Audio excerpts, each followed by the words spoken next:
feel like Kobe in the fourth quarter. This is the Dane Moore NBA podcast. We are brought to you by Prize Picks, coming to you Wednesday afternoon. It's December 10th, and I'm joined here in studio on a Wednesday by Britt, Robson, as the Wolves are in the midst of one of those weird 3-day off pockets. I guess it's because the in-season tournament is going on right now, but it's nice. We've got a little 3-day break here. Their next game is not until Friday night in San Francisco against the Warriors. So I thought we'd just kind of take some stock of where this team is at. You wrote about that in your column this week over at MinPost, just sort of this concept that's not new, I would say, to the season, but just the idea that the Wolves are winning games and not really meeting the eye test.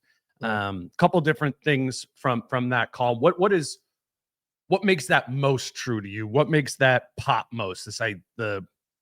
The eye test portion that isn't meeting, I guess the standard you expect. Well, some of it is that Dante DiVincenzo is having a very good year. I think Anthony Edwards is having a better than average year.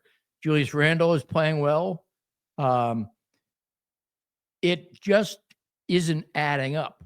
The Wolves are not greater than the sum of their parts thus far. And, I'm not going to do the old broken record again, but I do think that playing weak competition chronically hurts when you mix in the games at just about the right level where they have to level up pretty quickly, and it's hard for them to do that. But I also think there's something fundamentally off about this team in terms of their character, in terms of their they seem to be wanting to play just well enough to win, to get by. They don't seem to be playing like, let's see how good we can be. Hey, if we keep doing this, we'll be even better next game. I don't get that sense that they're really building, that they're seeing the season as an 82-game process of climbing and peaking right before the postseason. If they are, they're doing a really bad job of managing it that way. Their 5-game winning streak, they were behind at the half on 4 of them, tied once. So never leading at halftime and winning all 5, outscoring by 71 points. That's, to me, the sign of a team that feels like they can turn it on and off whenever they want to. But in a division, where the Lakers are better than we thought, OKC is another level altogether. And you've got teams like San Antonio and Denver, Houston. There's just 15-9, 7th in net rating. There's a lot of things to say about the team that is objectively positive. But I feel like we're on the precipice of really finding out how good this team is. And if they can sustain that type of winning percentage and win 50 games, then I'll concede that I was wrong. But what I see when I see the games is a team that is headed for a reckoning. And I think that's indisputable. Whether or not that reckoning elevates their game to the point where they do become more than the sum of their parts is a question. But as somebody writing about the team right now, it's hard for me to be as optimistic as the record and the net rating indicated should be. And I think you came into this season wanting to be optimistic. Sure. Well, right? I always want. What I basically want is fun things to cover, and I think on one of the social medias I said I'm circumspect and cynical is not the stance I want to take about a team, but that's where I'm at with this team right now. I'm wary to say too much one way or the other, but part of me does not trust what has gone down thus far. And I just think that, there's the diminishment of Mike Conley and just the way the point guard position is being finessed, leaving the playmaking to 2 guys who are also really high usage players. The fact that the youth core has not come through the way they hoped it would. And then these character issues, those are kind of interwoven, and those things spell a future obstacles to me that they're going to have to convince me that they can surmount those. And right now, I do have my doubts. 12 months ago, we were having the same conversation. We were having conversations about the character of this team. They started games slowly, and a lot of the elements of the discernible moodiness that going starting on the floor. five was so inept. Right. So I think you get where I'm going with this. No, I do. And I finished the column by saying, yep, every year that Chris Finch has been the coach, they've figured it out and synergized and gotten better. And then the next sentence after that is, this year again, that will be a necessity. Yeah. They do need to scale up, level up, whatever you want to call it. I'm not saying it won't happen, but last year it was a matter of integration. Last year it was a matter of, how do you integrate Julius Randle? How do you handle that Naz Reid Julius dynamic? And so, a few other things. But I also it's more integration rather than this year feels like replacement, maybe a little bit. And also, who are the solutions? What is the solution for what's going on right now? Take a stab at it. Huh? You take a stab at it. Like, what? Okay. I think one of the solutions is that they figure out whether or not Jalen Clark and/or Terrence Shannon need to be fully developed, need to be pushed into roles, come hell or high water. No more of this. It could be 10 minutes. It could be 20. Mm-hmm. I think that iso ball being devalued some in favor of greater pace. I believe ball movement instead of I believe in interior cuts more than kickouts.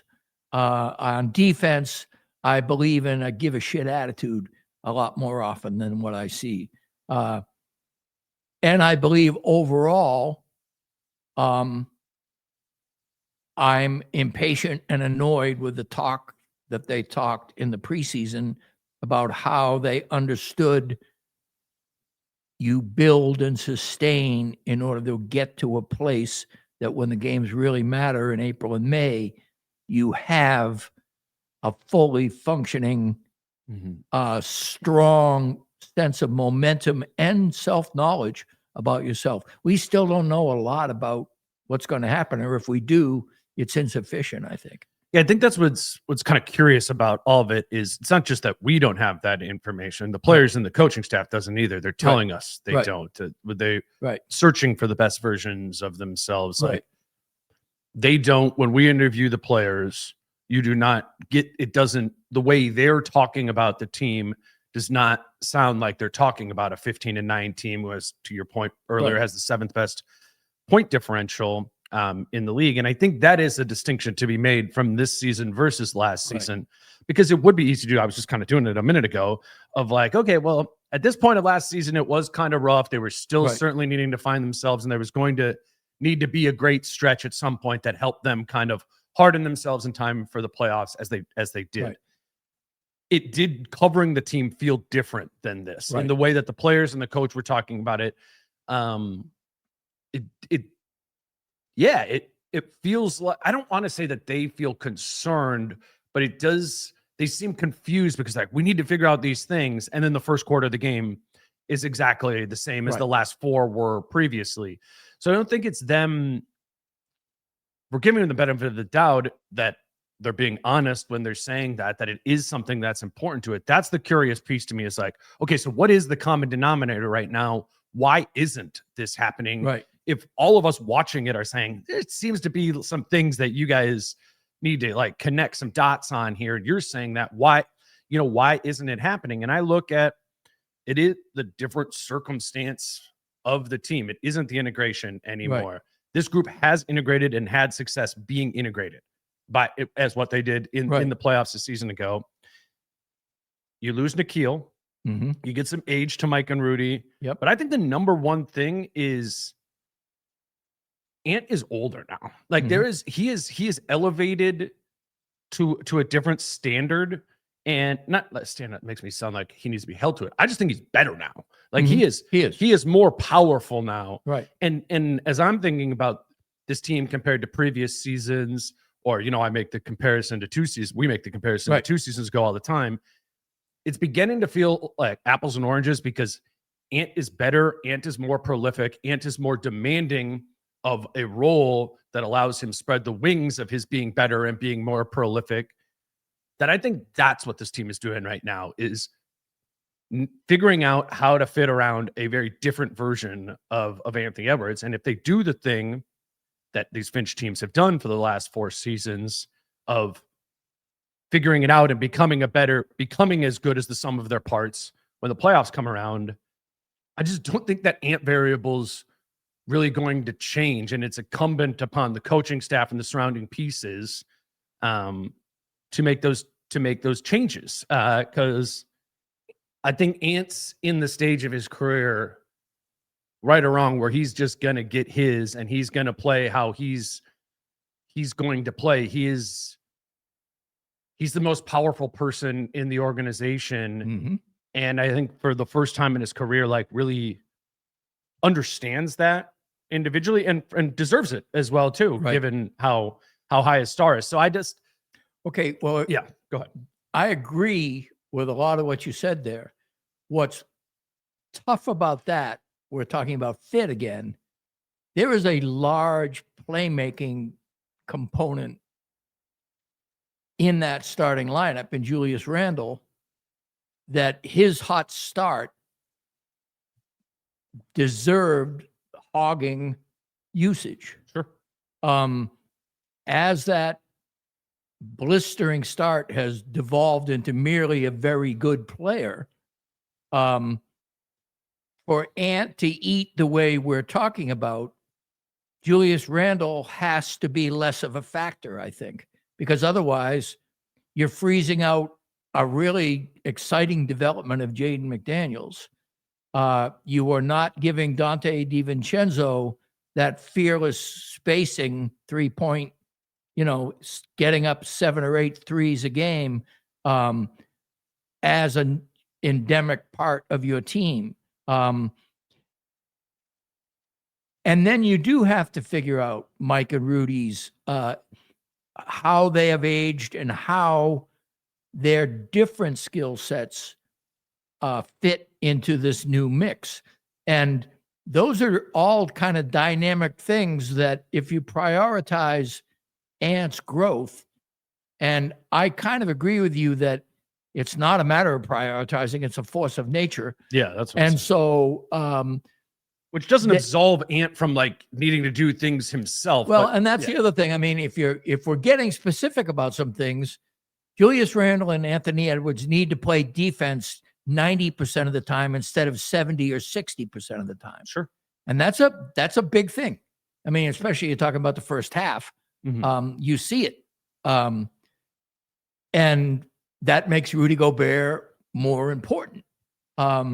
If they're playing defense 90% of the time, Rudy Gobert is less important. As they are at the end of games when Rudy Gobert isn't playing as often. Exactly. And so then you begin to develop versatility that is bankable versatility. Right now, the versatility we're seeing is still, let's try this on. Let's see how this goes.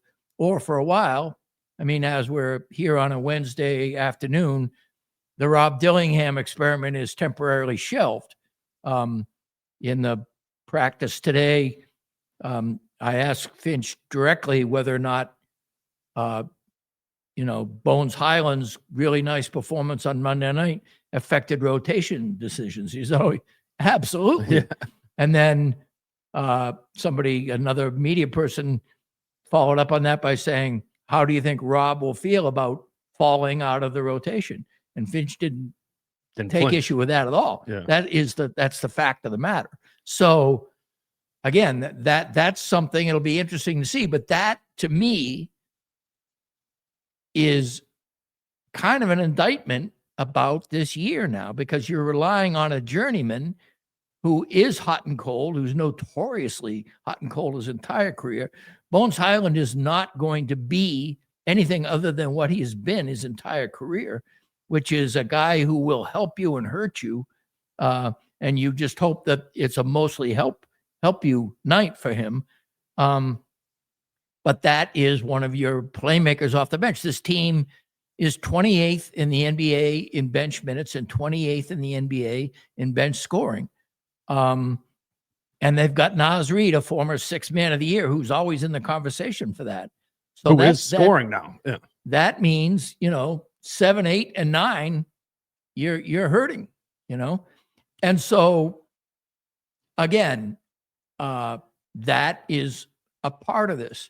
It all kind of weaves together as to, like, you need Mike Conley's poise and calming demeanor in certain instances, in certain situations. And you also need him to feel like a part of this team, unless you really want to marginalize him. You want to get him between 15 and 20 minutes, at least, if you can. Right. And if you don't, that may ripple itself. We don't know whether that's the right decision or not right now, because Mike Conley is hot and cold. Yeah. Not as hot and cold as Bones Hyland is going to be, but still, there are going to be games like Monday night where Mike Conley hurts you, actively hurts you. And that's happened a few times this year. That wasn't in the playbook to start this season. We knew 19th season, age 38, that, things were slowing down. But he's making 35% of his twos. He had in the column I wrote about it, was 82-82 with a minute left in the third quarter. And they gave him, they ushered him into the lane. And, for that floater, which used to be, it was a signature shot that was, if you got Conley to get a floater, the offense had worked. Now you get Conley on a floater, the defense has worked.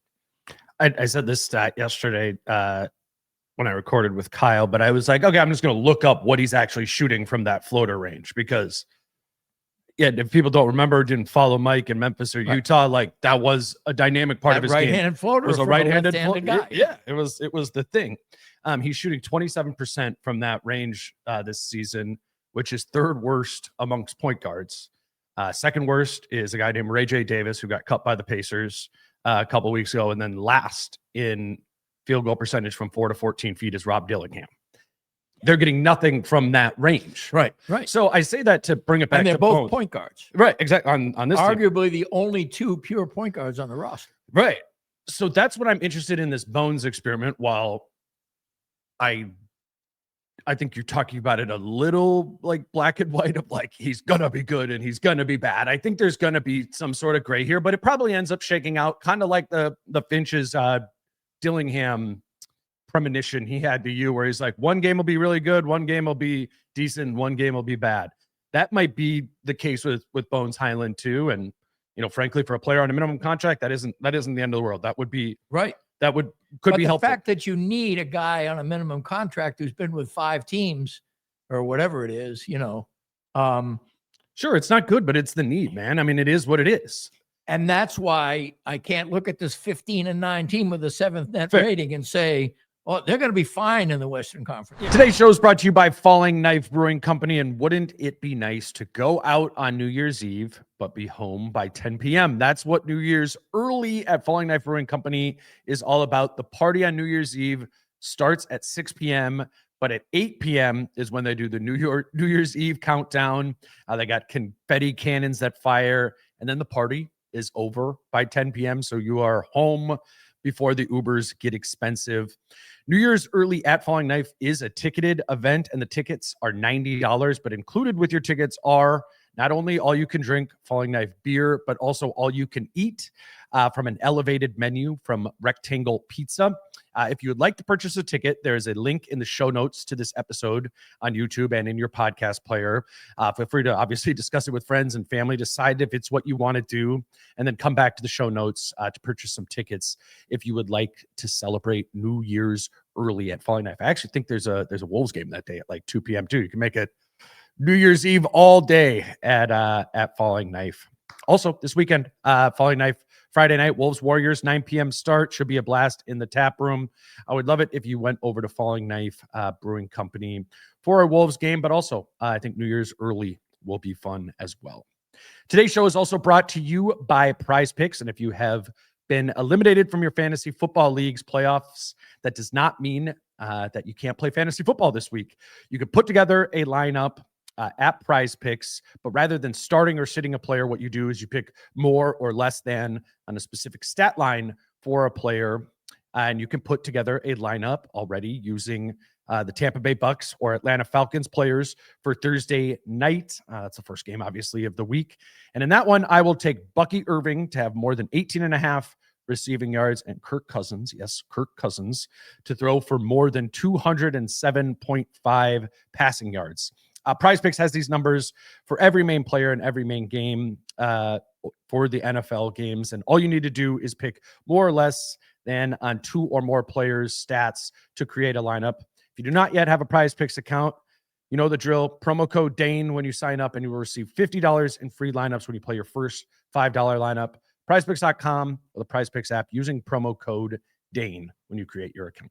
Yeah, no, that's a good thing to pull it full circle. What I was going to say though is I'm interested and excited by the good Bones games. Yes. And what we learn in that time. Because I think what we will, not just about Bones, but how does this team play when there is a point guard who plays maybe 20 minutes in a game and has a really good 20 minutes? What are the other 4 guys doing out there? What sort of, global positive impact does that competence at the primary playmaking position, or the one, alongside Anthony Edwards, what does it do for the rest of the group? And I think that's informative, like a very valuable piece of information to this team as we talk about prioritization of minutes and how they decide to go with minutes going forward, how they pursue the trade deadline, and defining what their needs are. I think that this Bones and competent playmaking should be able to help there. And then also just like big picture, right? Like I don't know or feel strongly, and I don't think they do either, about what is the right running mate in the backcourt to have alongside Anthony Edwards. I think that is just generally speaking an open question, not just for this season, but stylistically, going forward. So while the season is going on and they're needing to stack up wins and hopefully staying close to this 15-9 pace, which is a 50-win pace for the season, I think it's critical that they're gathering information along the way that helps them better understand what the best versions of themselves are. Because I think part of the 15-9 thing and us going like, is because we don't really have a good feel for what exactly works with this team and what exactly doesn't work, because both of those things, for good or for better, are volatile. They're 13-1 against teams with losing records. Yeah. Which means that 14 of their 24 games have been against teams with losing records. And they are 2-8 against teams with winning records. The wins have been against the Celtics and the Spurs, who you would call at best second tier winning teams. The Lakers and the Nuggets and the Suns, they're now 0-6. I would say that those 3 teams are kind of in their bracket. At least that's the way you would feel about it going in, The fact that they haven't won any of those games is a red flag. But back to what you were saying, some of the reactions I wanted to make to what you were saying. One of them is, I think it was very significant that we found out that Bones had an inkling that he was going to play before he got in the game, and that Anthony Edwards encouraged it. Because, Rob Dillingham and Anthony Edwards looked like buds last year, and I'm not saying they're not now, but Ant looks like he made an executive decision here. Not that he's going to tell Finch what to do, but if Ant says, go with Bones, Bones is playing well, that clearly gets rid of any kind of consideration that you're messing with that. So that's something that I think is interesting. And can I just, for listeners, in case they missed it, I did play that clip on yesterday's episode. Oh, okay. But I'm glad you're bringing it up again, because it is an important pretext for this. Bones was informed before the game on Monday that he was going to play before the game, which means it was premeditated that Rob Dillingham was not going to be in the rotation there. That it wasn't just like we're down, we need a spark, trying out Bones for a minute, and then confirmed by what you asked Finch today at practice that this is a shift in the rotation. Yes. So that is happening. Also, what we gathered in that time was that Ant has been advocating for, go back to the summer, re-signing Bones Hyland. And then what Bones said in his post-game interview was that Ant has been advocating, talking to the coaching staff about Bones playing every day, was the way that Bones put it. So he has a strong advocate in Anthony Edwards, which is interesting in and of itself. I also would just throw out star players advocating for specific people to be in rotations doesn't always have like the best track record. Kevin Garnett, who you covered for many years, right? You know, so like Troy Hudson, Trenton Hassel, everybody gets big money, and then they, Mike James was. Yeah, I mean, and look at Mike James, and then LeBron and more recent lore of those sort of things. I don't say that to take away from it, but I also don't say just because Ant thinks this is the right thing, it means it's for sure the right thing. No, what I meant by that, the context I wanted to put that in was, as we just said, Ant is the most important person in the organization. The most important person in the organization is not going to be perturbed if the point guard of the future, at least that's the way he was drafted, is put on the shelf when Ant is 23 years old and has 3 years left on his deal with this franchise.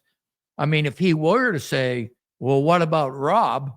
All of a sudden you don't want to make Anthony Edwards unhappy here, So I think that's part of it. Another thing that is interesting to me is clearly they need points off the bench.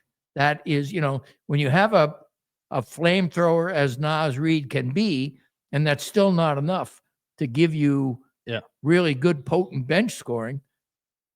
And yet Chris Finch has worked hard to make Rob Dillingham a point guard more than a combo guard as much as he can. He said it over and over again, he wants him to put pace in the game, break down the defense, and get other people involved. He wants Rob Dillingham to be a dime. And I think Rob Dillingham is a bucket. Mm-hmm. I think that's what he is more comfortable being. I think he would play better that way. And the irony of this is that Bones Hyland is a bucket. Right. And that's the guy who's replacing him. It'd be an interesting thing to ask Finch of, are the deliverables that you're asking from Bones Hyland different than they are from Rob Dillingham? Right. Because I get what you're saying on the surface. You look at archetype of player, they're extremely similar archetypes of player that, you would lean a little bit more into scoring than passing. I think for either of them, the ultimate answer is a mix, right? And I think in Rob's time, it's maybe careened too much towards playmaking, and and maybe that's being influenced by the coach to do that. And I think Bones has potential to careen the other way, at least in his career. He's kind of had the too aggressive to the shot at times. But at the end of the day, we are talking about prioritizing winning right now. Bones Hyland is a player who has been a bench scorer in the NBA previously and effectively. And when he was 19, drafted by Tim Connelly and contributed to those Denver teams. And that was big. Like, it obviously, people listening to this and watching the Wolves and following the Nuggets, like, Bones Hyland was the answer to the non-Jokic minutes before that was a question, and Bones has been pretty transparent about having some immaturities himself at that time, and that kind of tossing his career off course. But here he is back here. I think you are in one of those situations. I don't want to totally compare it to Nikhil, given how well that went, but there are some similar threads to it, of a little bit of a player in a desperate situation that might need to fall back onto what he's being told to do rather than doing what he thinks he should do, which was Nikhil's story early on in his career and cost him, and ended up being Bones' story too. So just listening to you talk, I'm at least leaving open a little possibility that we get something kind of special here from Bones. Okay. Kind of. You know what I'm saying? Within the context of this is one of the worst benches in the league. Well, I think it's a worthy discussion. Because if it does pan out, then we begin to see that second unit.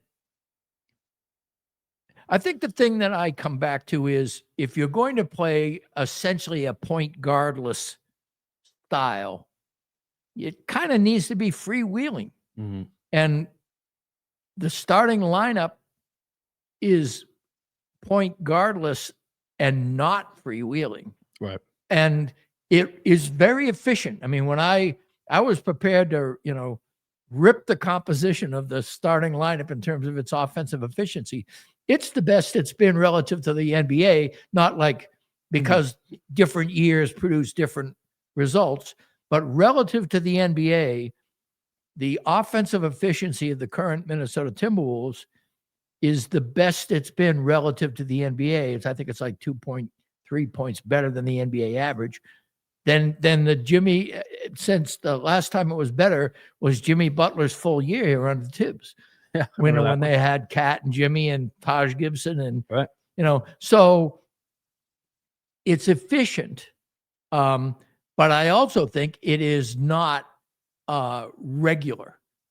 The eye test tells me that this offense runs extremely hot and cold. Right. And some of that is schedule, I think. And some of that, I think, is character. I think that I just think that this team sometimes needs to create adversity for itself to get locked in. And that's just a dangerous, dangerous mindset when you're a supposed contender near the top of luxury tax things and you're supposed to be winning now and you're playing with your food in December. That's where some of my cynicism comes from, is that the requisite talent on this team and the way things have to be stacked right now, there still isn't an obvious solution. Now, to your point, a year ago, what is fascinating about last year was a welter of injuries opened the door to how this team learned how to play. When Rudy Gobert and Julius Randle went out pretty much for the same time over 6 games, and there was a dozen games where one or the other of them were out, that month of February, where you had Nas and Jaden McDaniels playing in the front court and Julius watching to see how he could better help the team, and Rudy beginning to realize and maybe regroup after a tough Olympics or whatever. Anyway, he came back better than he's been on offense anyway. Randall locked into playmaking mode. Rudy was good. Nas and Jaden had gotten confidence because even though they were 5-13 in the month of February, you really saw, 5-8, won 5. Oh, of 5 13. and 8, right? That's right. 5-13 games. Thanks. Yeah. So it was a situation where you found some solutions there in adversity. It's not the kind of way you want to count on getting better, but it just goes to show you that, my cynicism has to be conditional, because things that you think might be negative consequences may turn out to be what turns the key on something good. There's certainly enough talent on this team and enough continuity, to use a slightly disparaged word now, to the potential for this team remains good.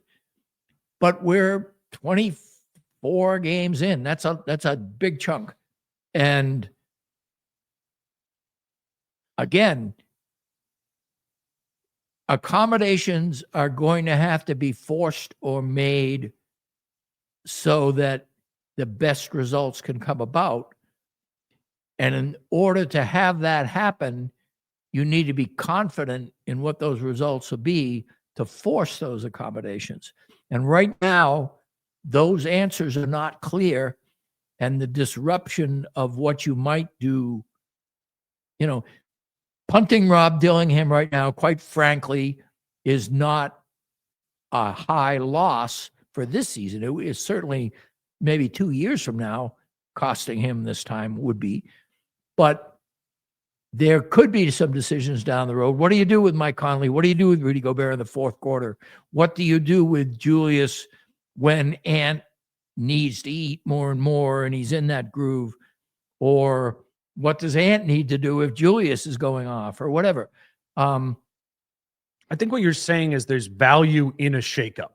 And last season would be an example of a value in the shakeup. Yep. They shook up who was playing because guys were injured. Right. They did not get results in that time. They went 5-8. Right. But the value of the shakeup came down the line in that it presented different information, Right. different things for Julius. You listed all of them, but I think namely Julius, and the value of that shakeup paid dividends in the final 21 games of the season when they went 17-4. And the key aspect of that is the shakeup didn't belong to anybody. It was circumstantial. Mm-hmm. I mean, if you shake things up without the injuries, if you say, Julius, it's time for you to sit and watch for a couple of weeks. Sure. You know, I mean, Finch was telling me, what was it, a year or so, whenever it was, where he said, you didn't expect this guy, a 3-time All-Star, to come off the bench. Right. You know, so the fact that Jaden McDaniels and Naz Reid got a lot of run together without worries as starters, had its value, but nobody was the instigator. Nobody could be blamed if that turned to shit, you know? Right. And so that's the interesting part of it. Now, you may continue to enjoy wonderful health. The Wolves have lost 17 player games this year, which is, I think, well below maybe the best in the NBA. Their 3 starting lineups are the fewest in the NBA. All the teams above them in the standings have lost starters for long periods of time, right, and had significant injury disruption, which is another reason, you know, why I'm bearish on whether or not, you know, we're going to see this sustain the way it is. But again, you know, I mean, you ask about optimistic for a season. What I like is seeing how a season transpires, the ups and downs, how things happen. And now that we have a track record, it's not unreasonable to think that Finch will pull this team together and make them better around the All-Star break or afterwards, because that's what's happened year after year under very different circumstances. But did those all require a shakeup? No, kinda. but I think, again, this may not require a shakeup. That's what I mean. It Right. may just be that something clicks into place, something I don't know yet. You know, I mean, let's say, for example, I mean, I was trying to think about this. Where is the low-hanging fruit? I mean, to me, it's Terrence Shannon being the player that he's shown kind of flashes of being occasionally. If Terrence Shannon is coming off the bench and getting you 15 to 16 points a game, defending pretty well and really upping the pace, you could play almost that non-point guard, that point guardless jamboree kind of offense as a counterpart to that starter unit. And all of a sudden you've got a really potent 8-man rotation going. If you also, maybe even 9, if you throw Clark in there in the mix, that's going to be all of a suddenly a much more dynamic team than it is now. And all because of one guy who, to be fair to the Wolves management, that was definitely on their board coming in. This is going to happen. Mm-hmm. Terrence Shannon has been given every chance to be the Nah replacement, to be the 8th man, and then the others are going to have to sort it out. And twice he spit the bit on that, and not played well. But that doesn't mean he can't. I asked Finch today, you know, why is he struggling? And he said, you know, part of it is that he's fouling too much. He thinks he can guard people. The readiness. He basically said that he's unprepared to play, you know, NBA regular season level defense. Right. But I see indecision on offense too. I see the shot selection not being there. I see him when he's coming off the bench thinking, all right, this is my 5 minutes to shine, and not sure how to deal with it if it's a full rotation for him to shine. But I think that needs to be abandoned. I think he needs to just go out there and play. And to Finch's point, he does need to defend better. He's not been defending well. But if he doesn't pan out, that's a ding, that's a dent in what you're thinking about going forward, I think. Today's show is brought to you by BetterHelp, and the holiday season is obviously the season of traditions, putting up the tree, getting together with the family at mom's. We all have our family traditions, but they're all very busy, time-consuming, and can sometimes be exhausting. I think this holiday season, mix in the tradition of taking some time for yourself, going on a walk, reading a book, finding some time for peace amongst the chaos. And for me, one of those times where I take time for myself is through therapy. And I think this December, having that time is going to be a great way for me to end the year with more clarity. And if you want to try and find that clarity through BetterHelp, a major advantage of BetterHelp is their ability to match you with the right therapist for you. BetterHelp does the initial matching work for you so you can focus on your therapy goals. A short questionnaire helps identify your needs and preferences, and their 12 plus years of experience and industry-leading match fulfillment rate means they typically get it right the first time. But if you aren't happy with your match, you can switch to a different therapist at any time from their tailored recommendations. This December, start a new tradition by taking care of you. Our listeners get 10% off at betterhelp.com/DaneMoore. That's BetterHelp, HELP.com/DaneMoore. I want to hit on that just to wrap up the shakeup sort of thing. I think the things we're pointing to for shakeups for this team are, okay, playing the 9th and 10th man more or not playing them at all. And I wonder if at the end of the day, those are just too marginal of changes to actually make a prolific difference, I agree. And I think that, I'll lean back to what we just were talking about. I think injuries making that a pathway. What you need there is... Well, that was the difference in last year. Last year, it wasn't just the ninth guy. What you need to determine whether or not how marginal or important that would be is information. Yes. And this team can't afford to force feed that information because it will come at the expense of somebody else. Yeah. So I think if Dante gets hurt, things change, in a fairly significant way, or any of the starters for that matter. There's a change. And then TJ's playing 17 minutes a night for 2 weeks. And then when Dante gets back and he goes back into his normal role, right. He's like, oh, I've touched grass. I know how to do this a little bit. I hear that. I hear that presence, but do you get where I'm getting at is that even enough? No. To iron out? It certainly isn't enough to say, let's straighten this out going forward. Right. But some of the other things, Rudy Gobert's minutes, if we're talking about shakeups, that's a tsunami kind of shakeup because he's proud. He does things really well and things not well at all. And this team has been built to accommodate that in a lot of ways. It is less accommodating. The roster is less accommodating to Gobert's strengths and weaknesses than it was before. And Gobert's weaknesses are more apparent, I think, than they were before. It's a mixture, of course, of situation and aging. But I do think a freewheeling offense in the fourth quarter is not as dangerous, strangely enough, as this iso ball with your two guys in the fourth quarter. I see teams relishing, it's either going to be Ann or Julius that's going to try to beat us. Right. And I think that, the way they played against San Antonio, it was 17 minutes of basketball and would have to have a lot more information to see if it would work. But not having Gobert in the dunker spot and not having Gobert be ignored to the point where if you do feed him, he's got to make a play. He's got to make a play, or he's got to get off it right away. And if nobody's guarding him, he's going to try to make a play, and somebody will come down when he starts to make a play.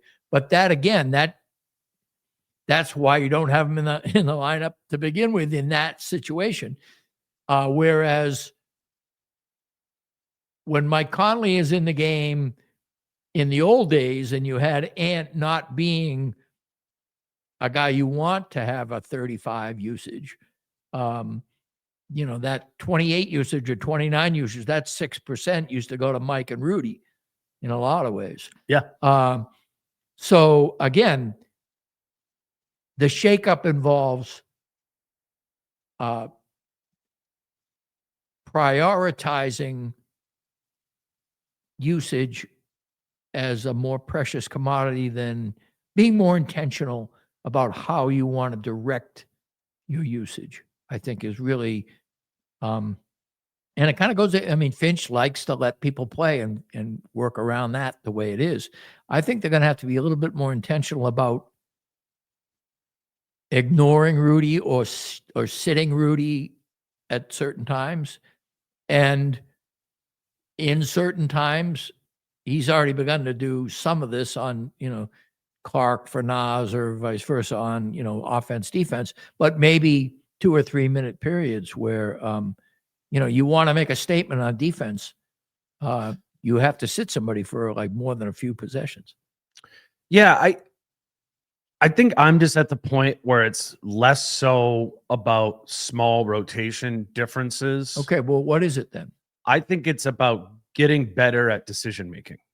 I think this team is deficient in decision making quality in what it is they do. But that's like saying, they need to shoot threes better. Well, they're pretty good at shooting threes. They're not very good at what I mean, decisions. though, is that I think they're that's going in or they're not going in. I actually think that Julius Randle and Anthony Edwards are making what they regard as absolutely the best decisions they can make.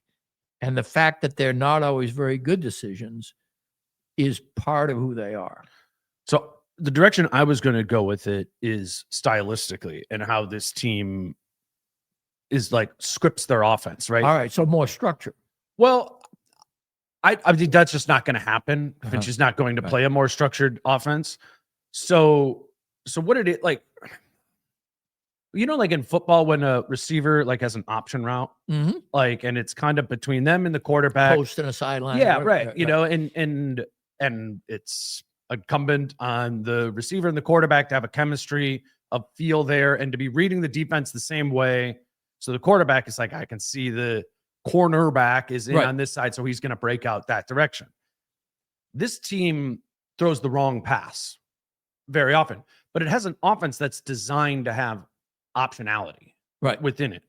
And I think over the whole scope of Finch's career, I think that is a reason why this team has gotten better offensively over the course of the season, is I think that those options within the offense become more inherent over the course of time to your chemistry with your teammate there. And I think that's really where like the upside of this team lies, is in having a better understanding of how they're playing within the optionality of the offense. And while I don't think the biggest needle movers are guys like TJ and Rob at the bottom, because they barely play at all, but I think those guys over the course of a season will get better at that too. I think that would be a very difficult offense to come into and play 8 minutes a night in. I think playing 8 minutes a night in and of itself is tough. My argument is I think it might be even harder in the Chris Finch offensive system, which is built on kind of relying on instinct. Well, and also, I mean, Finch agrees with you when I asked him essentially why his offense has always got better. He said continuity, and he said it's not season to season continuity, it's in season continuity. Yeah. And he said that we get more familiar. He said every year is a kind of a blank slate to some extent. And that kind of gets to exactly what you're talking about, is if you don't have Na on the floor, then let's face it, it is a different dynamic when 5 people are out there. Sure. Because Na was a very, very interesting, versatile, but also specific player. And so if you know you're not going to get that cut or you're not gonna get that slip the screen and shoot a 3 at the top of the arc, or that kind of thing, then your calculus changes. And so I agree with you. And the familiarity might improve the decision making. I can see how that would happen. I think where the intentionality needs to be, though, is I don't think you can continue to give Julius Randle and Ant carte blanche over how much they run the show. It's just too much top heavy. It is, but that will be the case until they address the point guard position, or if Bones Hyland magically addresses the point guard position. Yeah, I keep trying to figure out. I proposed something that it wasn't going to happen anyway, but putting McDaniels in the second unit simply to get him off, getting him the kind of usage that there isn't anybody, by the way, who plays with Gobert on offense better than Jaden McDaniels. I mean, in terms of touches per dimes, and Julius, McDaniels he's the best since Kyle Anderson. And it is kind of interesting because they're both like short mid-range shooters who show the ball and can turn it into passes. But one of the lost opportunities that has happened in the season, or at least waxes and wanes to a careening degree that I don't like, is Jaden's productivity. Yeah. I understand it with Dante DiVincenzo because he's a flamethrower, and those guys are going to miss a lot some nights. But if room is carved out for Jaden McDaniels in this current offense, I think it is a net benefit to everybody. I think then you're beginning to get a little bit more of the kind of synergy that you need. And I think Ant would be on board with it simply because Ant loves Jaden and wouldn't mind sacrificing a little bit. I don't know about Julius and how much he would be willing to do that, specifically because a lot of times they're in the kind of the same terrain. And they're both not great movers without the ball. So they both are kind of, that way. But let me go back to Jaden for a second. Yeah. So I think what you're describing with Jaden, specifically with Rudy, is exactly what I'm talking about, of developing a chemistry in an action that is not scripted. Mhm. Like what Rudy talked about it today when we were at practice. Right. When Jaden drives, the opportunity for the lob is there more often. Right. They do not go into practice and go pin down for Jaden, come rise up here, come off of the screen on the left side, go down to the basket, find Rudy for the lob in the right dunker spot. Right. That is not how the offense works. They don't call plays like that. No team. That's not what happens in the NBA. What's happening is Jaden's feel for how to come off of that pin down, how to handle moving to his right as the screen comes from the left, how to read where Rudy Gobert is in the dunker spot in the midst of his drive is exactly the optionality thing that I'm talking about. And the chemistry of that, ironing out over the course of that is literally years. That I don't think that's just Jaden has gotten better. Some of it's Jaden's got better. He went from being 23 to 25. He's more in his prime. That's an element of that connection being better. If you're right that that's the best connection on the team. But I think that is as much about reps, time spent alongside Rudy Gobert, Jaden internally letting that download and understand, like that's what I'm talking about. Naz Reid is like the best 0.5 mentality guy on the team, right? Yeah. He probably fits the Finch system stylistically. I agree. As good as anybody. What did Naz say today when I asked him about Takes years? He said 3 years. Took him 3 years for this stuff to really settle in with him, with Finch, and how to play this offense. Because for the listeners, I was asking about what Britt and I are talking about with TJ and Rob of like, I asked Nas, like, how complicated is it to like kind of learn this system, especially when you're those guys who haven't had very much opportunity. And he said it is. Yeah, it is. Right. It is complicated. And it took him 3 years for Nas to really download exactly what that is. So I don't know if I'm doing like the glass half full thing But I think this is a truism of Finch's system, is that it gets better in time due to it becoming more second nature to players. And everything you said, I would co-sign. My comeback on that is, if Jaden has his touches cut in half, those opportunities with Rudy are not only cut in half, but the willingness to give up one of those more precious touches to enable that lob with Rudy.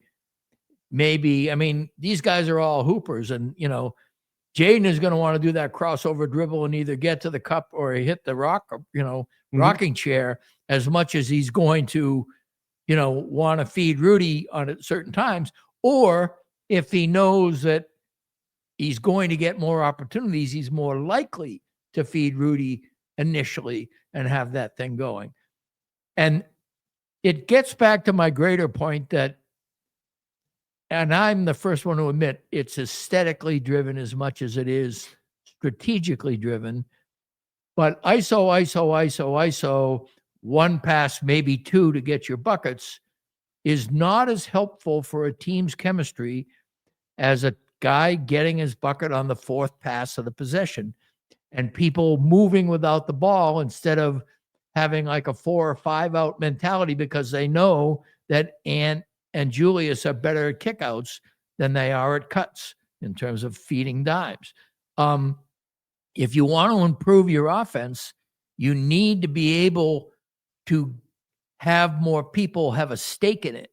And the way to do that without hurting Ant and Julius's primacy is for Ant to know, like he said to you the other night, he has learned that when he gives up the ball, he's going to get it back at certain times.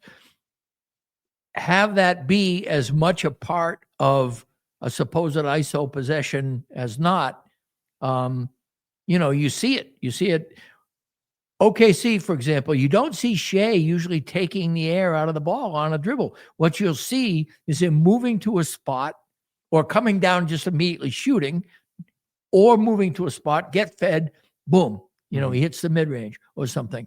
But OKC's ISOs and other teams' ISOs, you know, are not the same. Even Jokic, who's like the guy who deserves that kind of stand around and make plays ISOs, he likes to mix it up in terms of where he is on the court, how he does it. He likes to take it off the dribble sometimes. Where he passes from is different. There just needs to be a little bit more activity. Finch used to have the catechism: move the ball, move without the ball, and make quick decisions. And the Julius Ant tentpole ISO system cuts into that, and Finch hasn't pushed back hard enough on that, I don't think. Because I think there is a way through heavy isolation offense to get even greater offense than they have. Like you said, the offense has been good. Yeah, the efficiency is there. But again, this is like more existentially, right? Like the idea of isolation offense is you have such great scorers that can score in isolation at a high clip, as the Wolves have two of, and Jaden has kind of been a third cog in that this season as well. So they have a lot of good isolation scorers, which to that end justifies the volume of isolation that they're running, and show is the proof is in the pudding of how good the offense has been from a numbers standpoint.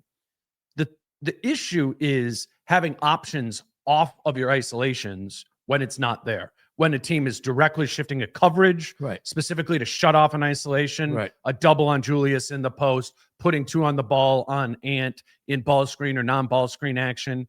And that's what this team is not good at yet, is finding options off of their isolation, or it's not great at yet. But that, again, that gets back to the in-season continuity.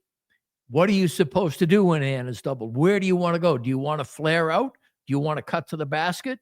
Do you want to get a dribble handoff and then get it right back to him? I mean, what kind of mechanisms do you want to invoke to make this thing hum? And that's the Finch piece of it. That's the Finch piece of it, is coaching that in, getting that to download in the players, and then the players to carry it out.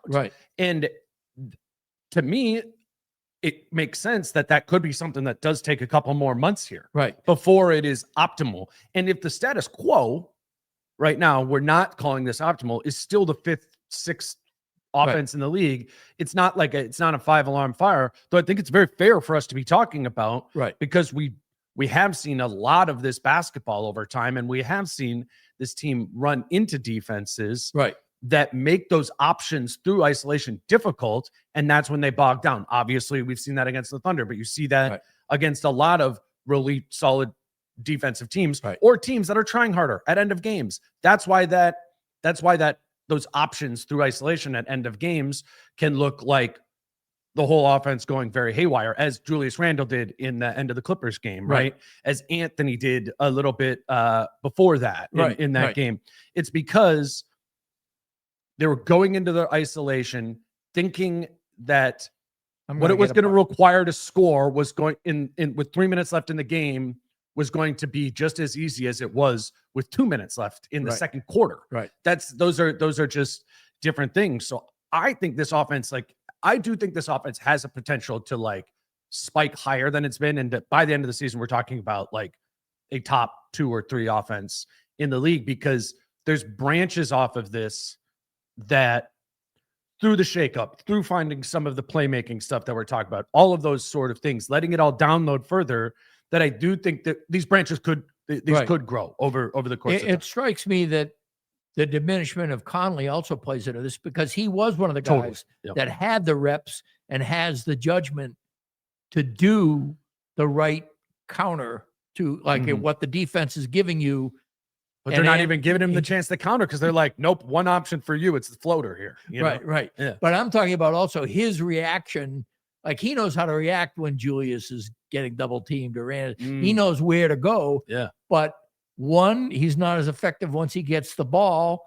And 2, just his standard in the game overall is not as potent as it used to be. Yeah. And that's why, it's not there anymore. Okay. So we've done a lot of our talking in terms of offense and offensive efficiency. Is the defense really just a matter of this team actually investing themselves more in what they're doing, or do we see things that are structurally or fit-wise or whatever? What is problematical about the Wolves defense now? Because that runs hot and cold as much as the offense does. Today's show is brought to you by Skims. Skims obviously has an expansive lineup in the women's clothing space, but they really have expanded their product to the men's side of things, specifically men's underwear. I've said this before, but what my favorite thing about Skims is that it is a type of boxer brief that both works for going to the gym and just everyday life. I have the stretch 5-inch boxer briefs from Skims, and they work functionally just like kind of the compression shorts I would wear back in the day when I played basketball or would go for runs, but they're significantly more comfortable than those. And that's what I think is unique about them, is you can wear one pair to the gym and then put on another pair back home, just chilling on the couch. Like I said, the stretch 5-inch boxer briefs are my personal favorite, but they also have cotton briefs amongst other styles. And I think you should try and find a pair that works for you. Seriously, be more comfortable. Shop Skims Men's at skims.com or at Skims stores and let them know we sent you. After you place your order, select podcast in the survey and select our show in the drop-down menu that follows. And if you're looking for the perfect gift this season, the Skims Holiday Shop is also now open at skims.com. I think first and foremost, it is energy, effort, and commitment to the play. I agree. That is the thing. The players have said as much themselves. If you watch the game, I hate that. I hate it too. This is all our fault. You'll see it again next day. Right. But that's why I'm saying it's number one on the list. Yeah, it is. So I don't know. I don't really know how to give the listeners a 5-minute segment on how they need to try harder or whatever. That's the number one. That's the number one thing. It is the number one. What we could talk about, I think, more interestingly, is about what they can do beneath that. Who's playing? I think a major thing is, can this team survive without a backup rim protector? Right. They do not have that. Right. They do not have a backup center that they play. That's going to have a great caught. I think that's where you're getting at with the question of do they have answers for that? Are there different things they can do there? Saw the zone, Jade in the middle of the zone. Cool. I've been calling it like a nice Band-Aid for that group. And I actually think that to the extent that you can get Jade McDaniels as a rim protector without chaining him to the paint. Yeah. I think that is I would lean into whatever you can do to make that happen more often. Which would And be that's Jalen one of the Clark. reasons that I am kind of a Rudy on the bench guy sometimes in that respect, and a pro Jalen Clark, as you mentioned, because what that does, you leave the on-ball wing stopping to Jalen Clark, or you run a zone that Jaden, it just so happened that De'Aaron Fox was the perfect guy to run that 2-1-2. You could almost run it like a box and one because Fox is everywhere. Yeah. And if Jaden just follows him and the other four guys stay where they are, then that's effectively a box and one. But they need man answers. They need man-to-man defense answers. And I think the case for Clark and of playing him and using that and seeing what that all can be is because I think that will be relevant in the playoffs when Ant starts playing defense harder, and Ant will be better at the point of attack in the playoffs. I agree with that. Acting as a pseudo Jalen Clark when probably in the playoffs, Jalen Clark's minutes are going to go down. But can you, over the course of the season, let some of that Jaden off-ball stuff sink in to your overall defensive DNA? Because right now, when people picture the Timberwolves defense, right, in the DNA of that, you go, okay, I see Jaden McDaniels at the top of the key, guarding whoever's bringing it up, and I see Rudy Gobert at the back end. And that's good. Wolves are really good at that. Right. But we're talking about needing to switch that up to have some diversity within that. And if Rudy's not going to be out there at times, which seems like a lever they're going to be willing to pull, well, then you can't leave the vision the same. They can't always be Jaden up top there. It needs to be Ant, or it needs to be somebody else on the ball there. Mike Conley's not going to be able to guard the guys in that way. Dante DiVincenzo, it's not going to be. He's not real. He's just too small. Right. So that's why I think we keep going back to Jalen Clark. Or to get even more optimistic, that's the Terrence Shannon Jr. thing. Like, if he could do that and give you some of that and participate as a piece of a competent non-Rudy defense, that would be huge, I think, for the regular season. And then come playoffs, Ant's going to need to guard the 1B guy, a lot. And we've seen him be able to dial that up. But the reality of the situation is Ant is not going to dial that up until not until then, but it's not going to be. It's not going to be every game. And I think you have to include Julius in this. Sure, there are a couple plays every game where Julius Randle decides I'm clamping down on this guy. Yeah, and he does. And the whole cliche that just goes to show you what he's capable of when he wants to. And there are many times where he is a no-show. Yeah. And that is very obvious too. And it's demoralizing to the teammates on the court. And Ant used to be a lot more guilty of that than he is now, but he's still occasionally guilty of that. And yeah, they're your top scorers, but give me a little bit more two-way, because it's easier to compensate for fewer sterling offensive plays from Ant and Randall than it is to compensate for matador defense. You just can't get there in time, and it wipes out stuff. It's bad. And again, you see that happen and you say, this team expects to compete for a championship against the elite teams in the NBA. The elite teams in the NBA, okay, sure, Luka does that too sometimes. LeBron necessarily at his age has to do that sometimes. But that's one of the reasons I personally downgrade the Lakers' chances of actually getting somewhere, because they have those holes that are there. The Wolves shouldn't have holes quite as gaping. I mean, Anthony Edwards, I think, is praised for his elite level ceiling, but very, very overrated for how often that ceiling is reached. Sure. And so what you need there is you need more of a commitment from your guys. And it isn't enough to say, all right, they're getting doubled on a regular basis. Hey, that's the way we've structured it because that's what you're really good at. But Right. if you're going to give it away on the other end, which is why I am in favor of Jalen Clark being the eighth man, because the wiggle room you give star players who may simply not give you that 90% that I'm looking for rather than 70%, that gets filled in quite a bit by somebody like Clark because he creates turnovers by himself on defense. Sure. I think to the Julius locked in piece of it, and I think we can all picture these possessions of when Julius is locked in. What is he? Paint the picture for me. This was a good guy Julius. is dribbling the ball, and Julius knows he wants to score with it. Yes, and Julius is getting ready to move his body out of bounds by just being in the guy's grill and moving laterally better than he usually moves laterally on defense. He plays defense the way he plays offense, enjoying the proximity of contact. Yes, isolation defense. Yes. I think he, especially when dialed up, is good at that. Has problem especially on bigs. Especially on bigs. But the problem with Nas is his thing is the same thing. It's like you even onto a switch because he's got quick feet. He can move his feet with like a guard. Right. And you're like, okay, he kind of forced Darius Garland into a 17-footer here or whatever. Right.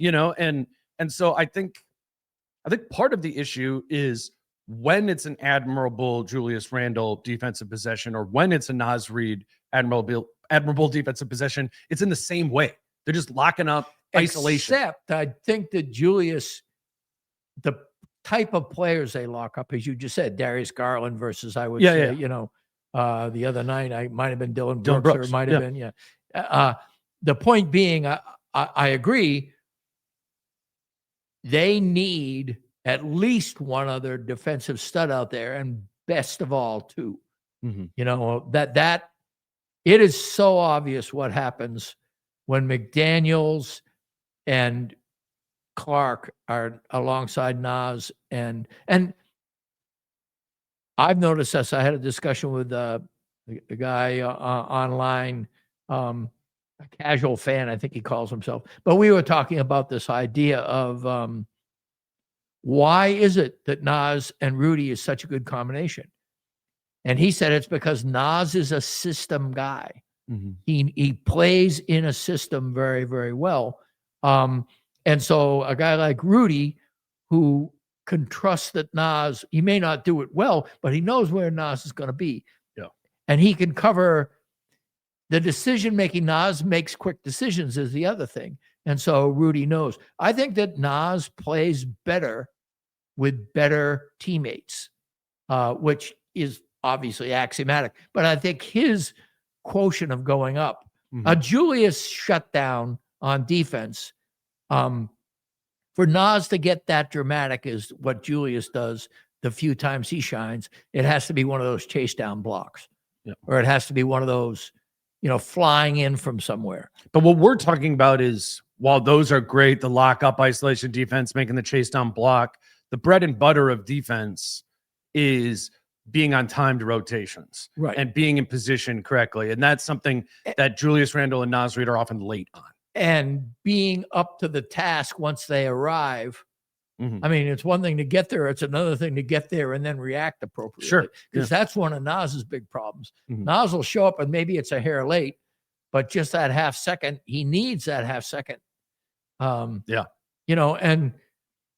it's just, and again, I mean, as somebody who's talking about on a fairly consistent basis today, giving Rudy fewer minutes in the fourth quarter. Well, I mean, that could be suicide, Well, yeah, because what we're talking about is Randle and Reid playing better defense when they're at the four. It's more fitting to their skill set. Right. It's more fitting to their body size, their position, like all that stuff, Right. Like they're both going to be better when they're playing along Rudy Gobert playing the four. The problem for those guys is when one of the two of them is now being asked to be the free safety as the five, and that's just not a huge strength of theirs. Or, when they're needing to be the low man over in rotation, even when they are the four, maybe the other one's up which in is why coverage that way. Jaden on the floor is almost as important, or maybe even more important than Clark on the floor in those minutes because he gives you that height that you have, which begs the question: is Johan going to be a factor at all this season? I mean, they haven't sent him to Iowa. Yeah, they have. He just they did. Just happened. He's down there for the next 3 games. Okay, for the Iowa Wolves. Do you think we will see him play meaningful minutes this year? I mean, we're obviously all flying blind, but what's your sense? Yeah, I think it would be in a situation out of necessity. Right. Probably 1, if not 2, of Reed, Randall, and Gobert suspension for another frig. It could be. It could be that. I think what you're trying to ask, when a lot of people are trying to ask, is like, is this something where they're going to squeeze him in as the season goes along? Is there a premeditated plan to come 40 games into the season? We feel like we've coached Beringer enough that he's going to be ready to go and contribute, even if it's just like in the Luka Garza role. From appropriately, what made me think of that, you were absolutely correct when I said, you know, how do you get the defense better aside from effort? And you say, well, one of the things you have to address is we don't have a backup center. Yeah, right. And Tim Connolly ignored an open point guard spot to take a big in the draft. Right. And what we saw, obviously, you know, Chris Finch just got through telling me that what happens in summer league and then what happens in preseason is not any relation at all to, and that was speaking about Shannon, what happens to the regular season. But I know that the front office loves him. You know, Matt Lloyd loves him. Tim Connolly loves him. It would be interesting to see. I think it's one of the shakeup things, man. If you're going to take a flyer on Bones Hyland, you know, take a flyer on Joan Beringer under certain circumstances. That's what I'm saying. You only have so many flyers that you can take when your roster's healthy. Yeah. You know, and they're taking, I don't know if they could. Yeah. Rob Dillingham as a casualty is a lot easier than Rudy Gobert as a casualty. Right. So, I mean, I think it would be fair to say that, yeah, Beringer's future of this season is probably at best an opportunity born out of injuries, maybe multiple injuries to critical bigs on this team. But there might be opportunities along the way for one random night that Rudy gets a night off, or Naz Reid gets a night off, or Julius Randle gets a night off, simply in the name of sustaining their fatigue level. Yeah. And then you get to see Beringer. You played him in this game, and then maybe he doesn't play again for 12 days until another guy is having a day off. I think there's some logic in that idea that, okay, we've seen it a little bit. Right. So now we could reassess what we would imagine the functionality level would be if we turned it into a permanent thing and decided, you know what, we do need 48 minutes of a rim protector out there. And we saw Beringer in those 3 games in January do that stuff when he got in there. And we do now have a faith that would be something that he could execute. And you do not want mop-up time beside Leonard Miller as your sample size. I mean, it does need to be maybe even just because, you know, Julius has got a bruised foot. So tonight, you know, we're going to give some of that time to Naz, but not all of it. We're going to give some of that time to Johan because, you know, or whatever. I mean, and what people should know too is the players are constantly talking about being tired. I mean, right? Like, I know they are. They're I don't get it, quite frankly. It's not been a rough schedule. But they're talking about it. I know. On the record, I know. to the media. I know. You know, and that being a thing. So if that is a truth to how they are, I mean, that's on the players first and foremost to like, okay, navigate your fatigue, navigate your focus level to be able to, you know, to be able to play to the level you should. That's a professional thing to do. But they're consistently not doing it. For like the last 3 weeks, energy levels are extremely volatile. Plus the players are saying they're tired. So I think it furthers the idea of the baked in Julius Randle out, parentheses, Right. sore foot. But then he plays the next night, you know? Right. And it's just a night off. And maybe it's not Julius and Ant. Maybe they're Right. all-stars, and so they're protected from that. But I think it'd be okay with Gobert. Down the line. That to me is a Finch weakness. Yeah. Finch is a status quo rotation guy whenever possible. Mm-hmm. And I think that a little bit of variety, just at the very least to remind somebody, hey, you're not irreplaceable, Mm-hmm. I think is a positive thing. All right, Julius, you're tired. Right. We'll give you a 9 off. And so you live with that, and hopefully you're playing, a cupcake, which they've blown a lot of opportunities to have that happen. But then Julius is expected to come back the next game, right, and play well.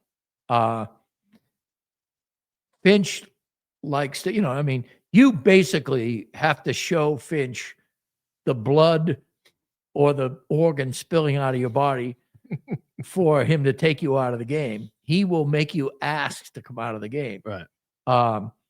And so to say you're tired, a perfect example Finch has is absolutely no patience for tiredness. Right.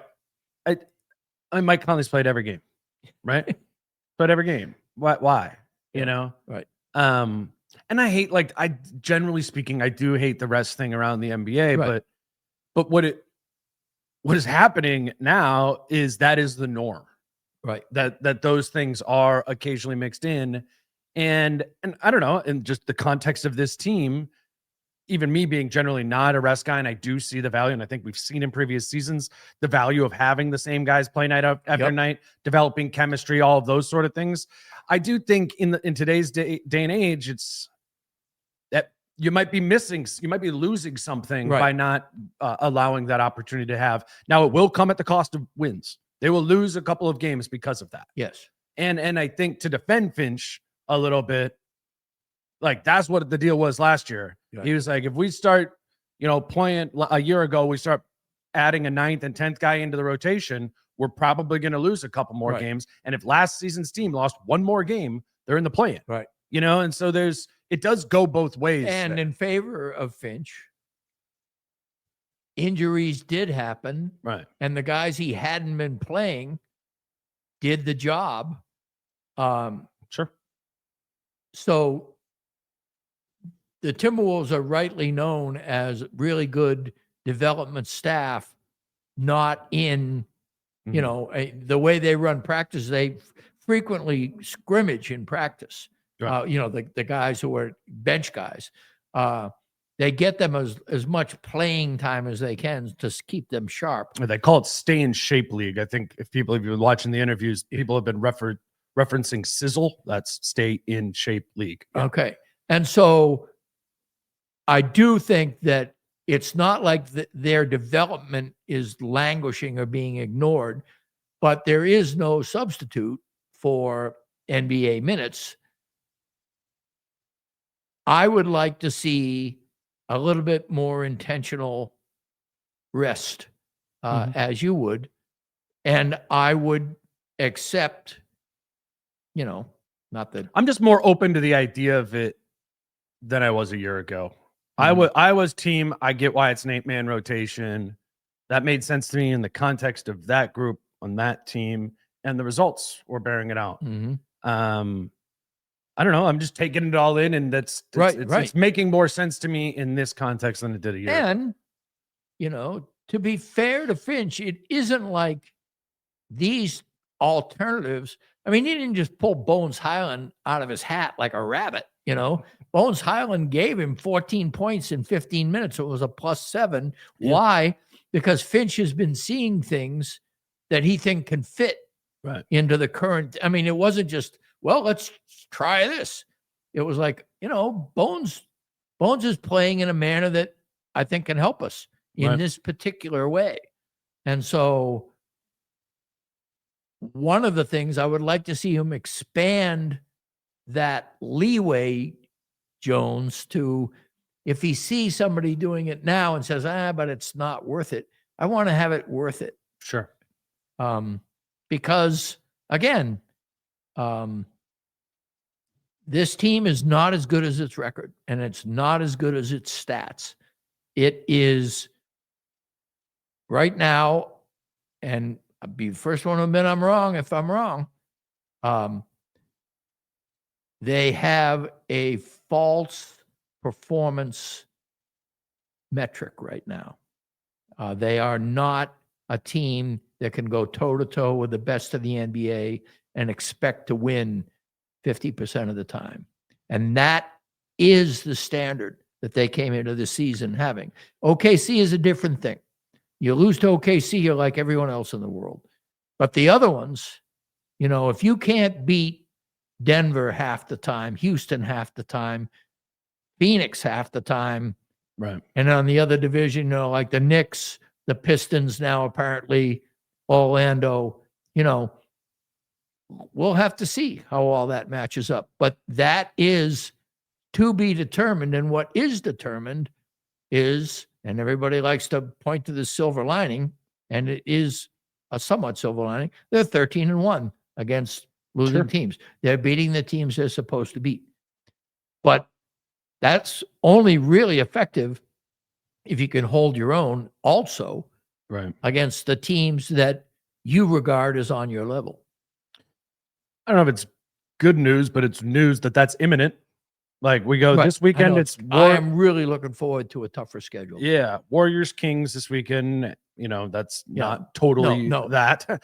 OKC is when it starts. Yeah. You go Grizzlies on the 17th, Thunder on the 19th, Bucks on the 21st, Knicks on the 23rd, Nuggets on Christmas Day. Right. You know, that's, and January is a fairly rugged schedule.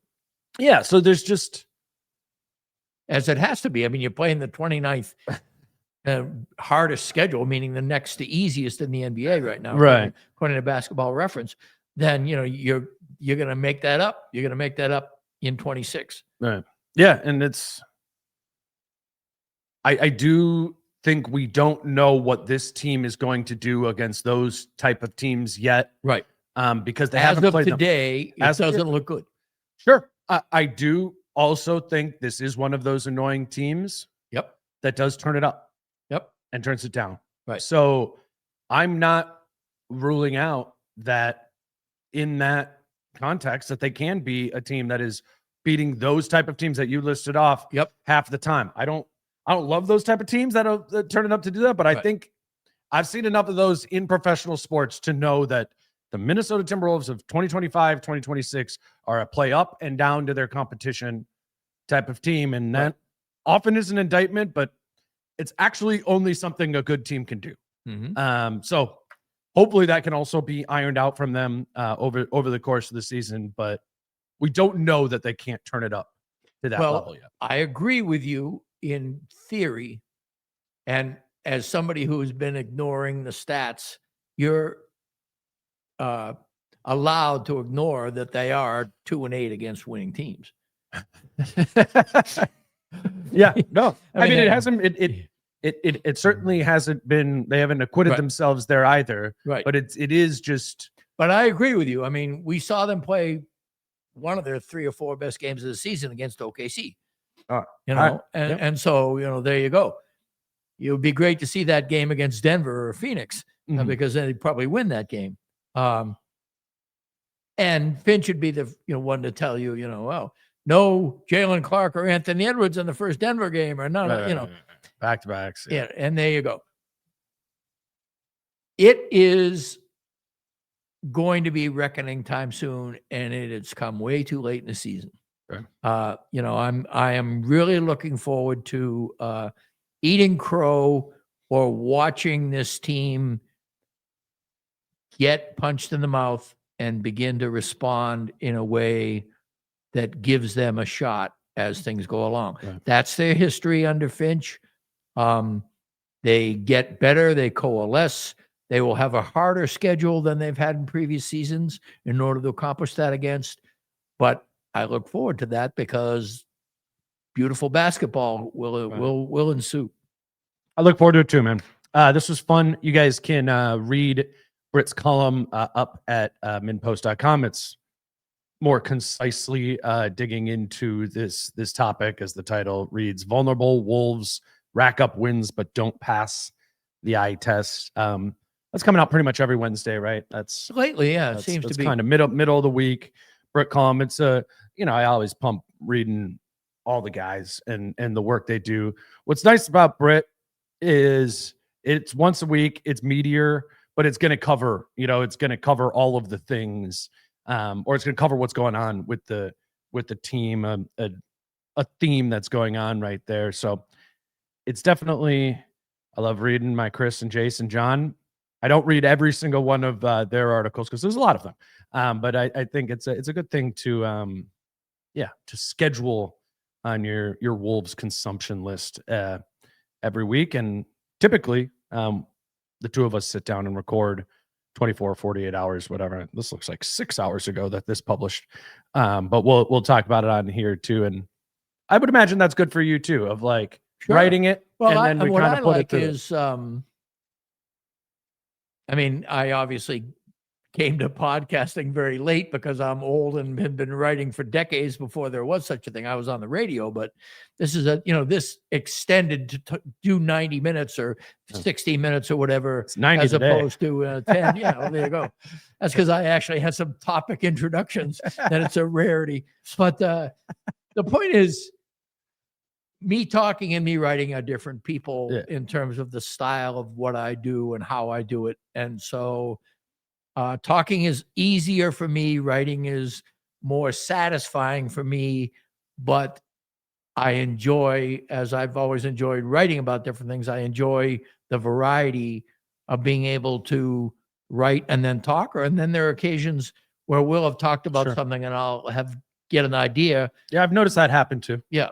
And so it is, it's all, it's a ball, and it's great to be able to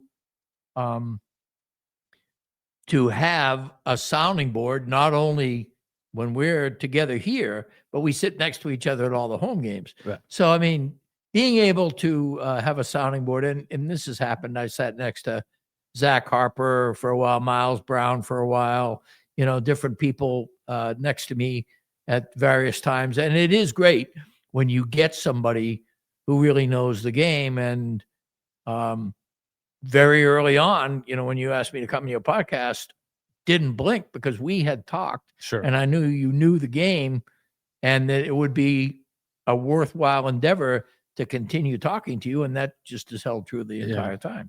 No, it is. I'm impressed by how much we are able to talk to each other about the Timberwolves, but it's well, and there's just, you could flip a microphone on during the game and only slight edits, it could work. Well, there might need to be some probably some gossip and language editing in there. Yeah. Or some really knee-jerk opinions that would be really stupid. I don't think I necessarily want an open mic for all of it. Right. I say some pretty terribly bad, wrong things. You could get a little reactionary in the moment as there's a meltdown going on for a 5-minute stretch. Yeah, that there you go. That happens. Like I said, min post for Britt, follow him on Twitter. He is tweeting away during those games where we're sitting next to each other. Without a keyboard on my computer. Yeah, he's got a keyboard issue going on right now, but we'll get that rectified. I think this is, I'm not sure if we're going to do a Friday episode this week just because the Wolves have not played a game. As of this moment right now, there's not one planned. I might try and circle something together. If not, we'll get back together next week after the Wolves have played these 2 games against the Warriors and the Kings. But until then, he's Britt. I'm Dane. Peace out. How I'm feeling, man, I hope it never stop, yeah. Green and hot so you can find me in the crowd, yeah. Don't let standards ever bring you down, yeah. Hope you